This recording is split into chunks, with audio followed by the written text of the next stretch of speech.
مکمل ہوئی انشاءاللہ. اب آج جو ہمارا موضوع ڈسکس ہونا ہے وہ تیسری چیز ہے غسل کے حوالے سے. غسل کے اعتبار سے بنیادی چیز سمجھ لیں کہ 5 چیزیں ایسی ہیں جن سے غسل فرض ہو جاتا ہے. نمبر 1، شہوت کے ساتھ منی کا خارج ہونا، کسی بھی وجہ سے ہو لیکن شہوت کے ساتھ. نمبر 2، میاں بیوی کا آپس میں تعلق قائم کرنا، ازدواجی تعلق، چاہے اس کے نتیجے میں منی ڈسچارج ہو یا نہ ہو غسل فرض ہو جائے گا. نمبر 3، معاذ اللہ اگر کسی شخص نے مشت زنی کی یا ہینڈ پریکٹس، اس کی وجہ سے اس کی منی خارج ہوئی تو اس پر بھی غسل فرض ہو جائے گا. نمبر 4، عورتوں کو جو حیض آتا ہے تو حیض کے پیریڈز کے دن گزارنے کے بعد بھی ان پر غسل کرنا فرض ہے. اور نمبر 5، نفاس کے بعد، یعنی عورتیں جب ان کی ڈلیوری ہو جاتی ہے اس کے بعد 40 دن تک جو خون نکلتا ہے تو اس کے بعد بھی غسل کرنا فرض ہے. یہ 5 وجوہات ہیں جن کی وجہ سے غسل کرنا فرض ہو جاتا ہے.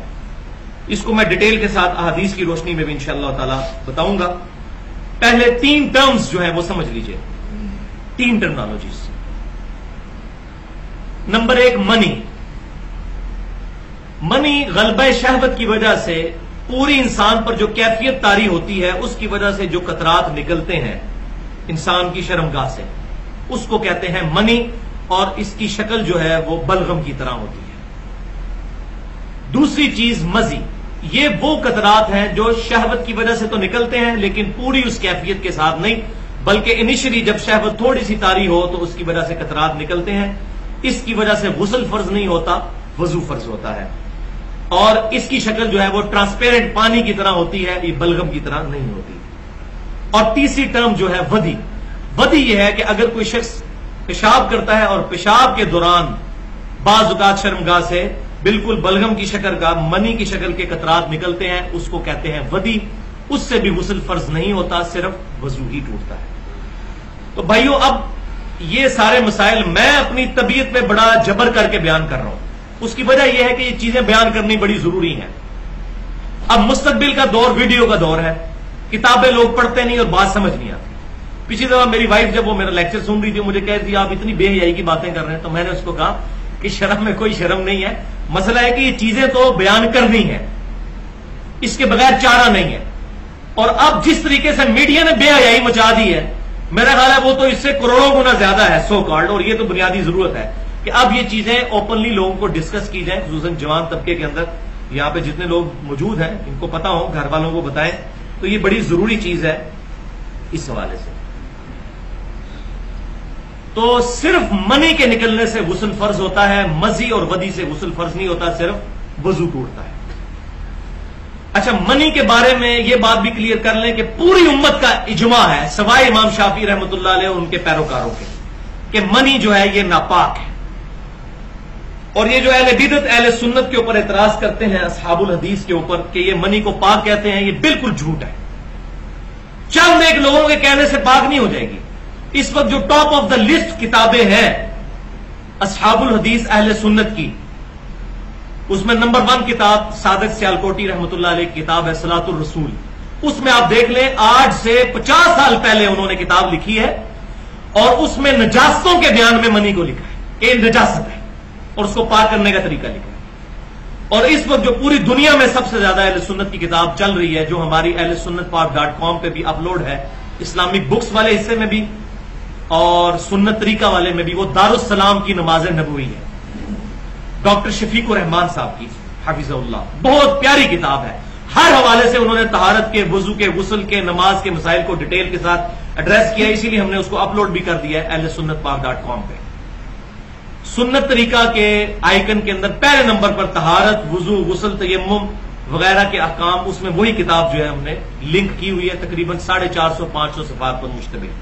اس کتاب میں بھی نجاستوں کے بیان میں منی کا ذکر ہے. اور ہمارے لیے تو سب سے بڑی دلیل صحیح بخاری اور مسلم کی وہ متفق علیہ حدیث ہے.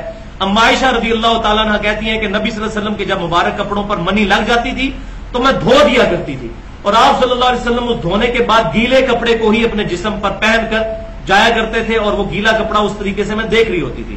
یعنی اس سے یہ بات پتہ چلی کہ خشک کرنا ضروری نہیں، اگر دھو کے ریموو کر لی تو اب گیلا کپڑا جو ہے وہ پاک ہی ہے، اور یہ بات عقلاً بھی سمجھ میں آتی ہے۔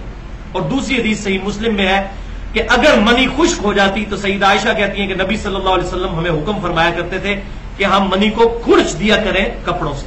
یہ کھرچنا ہوتا ہی اس لیے تھا کہ منی ناپاک ہے، ادروائز وہ کپڑوں کے اس حصے پر لگی ہوتی تھی جو کرتے کے پیچھے چھپا ہوتا ہے۔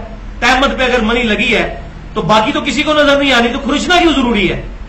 وہ تو اسی طرح ہی ہے جیسے بلغم آپ کے کپڑوں پر لگ جائے، اگر معاذ اللہ یہ پاک ہوتی تو کھرچی تھی کیوں تھی سیدہ عائشہ؟ اس لیے کہ اس کو پاک کرنا مقصود تھا، ایستھیٹک کی ضرورت نہیں تھی، ایستھیٹک کی تو ضرورت نہیں، وہ تو ویسے ہی کرتے کے نیچے چھپی ہوئی ہے۔ تو یہ بعض لوگ جو ہیں وہ غیر مقلدین بعض جو ہے نا وہ دلائل دے رہے ہوتے ہیں، میں غیر مقلدین کا رد کر رہا ہوں۔ تو ہم نہ مقلد ہیں نہ غیر مقلد ہیں، ہم الحمدللہ اہل سنت ہیں، اصحاب الحدیث ہیں، کتاب و سنت کو سلف کے منہج پر ماننے والے ہیں الحمدللہ۔ اب آ جائیے صحیح احادیث کی روشنی میں غسل کی جو فرضیت ہے وہ کن چیزوں سے ہوتی ہے۔ پہلی حدیث صحیح بخاری اور مسلم کی متفق علیہ حدیث ہے کہ امام کائنات سید الاولین والآخرین شفیع المذنبین رحمت للعالمین سیدنا و مولانا امام اعظم محمد رسول اللہ صلی اللہ علیہ وسلم نے ارشاد فرمایا کہ جب بھی میاں بیوی آپس میں صحبت کریں تو ڈسچارج ہو یا نہ ہو، انزال ہو یا نہ ہو، دونوں پر غسل فرض ہو جائے گا۔ دوسری حدیث صحیح بخاری اور مسلم کی متفق علیہ حدیث ہے کہ ایک عورت نے نبی صلی اللہ علیہ وسلم سے، ایک صحابیہ نے مسئلہ پوچھا کہ جیسے مردوں کو احتلام ہو جاتا ہے، نائٹ فال ہو جاتا ہے، کیا عورتوں کو بھی ہو جاتا ہے؟ تو آپ صلی اللہ علیہ وسلم نے فرمایا ہاں۔ تو پھر انہوں نے پوچھا کہ اگر کوئی عورت بھی ایسا خواب دیکھے اور ایسا معاملہ ہو تو کیا کرے؟ تو آپ صلی اللہ علیہ وسلم نے فرمایا کہ اگر اپنے کپڑوں پر نشان دیکھے تو غسل کر لے، اور اگر کپڑوں پر نشان نہ دیکھے تو غسل کرنے کی ضرورت نہیں ہے۔ ظاہر ہے کہ پھر تو منی ڈسچارج نہیں ہوئی۔ تیسری حدیث بھی صحیح بخاری اور مسلم کی متفق علیہ حدیث ہے کہ سیدنا علی رضی اللہ تعالیٰ عنہ کہتے ہیں کہ مجھے کثرت سے مزی آیا کرتی تھی، اور اس کی ڈیفینیشن میں پہلے بتا چکا، مزی آیا کرتی تھی، اور نبی صلی اللہ علیہ وسلم میرے سسر، اور میں شرماتا تھا آپ سے پوچھتے ہوئے، تو میں نے سیدنا مقداد رضی اللہ تعالیٰ عنہ سے کہا کہ آپ میرے بہاف پہ نبی صلی اللہ علیہ وسلم سے یہ مسئلہ پوچھیں۔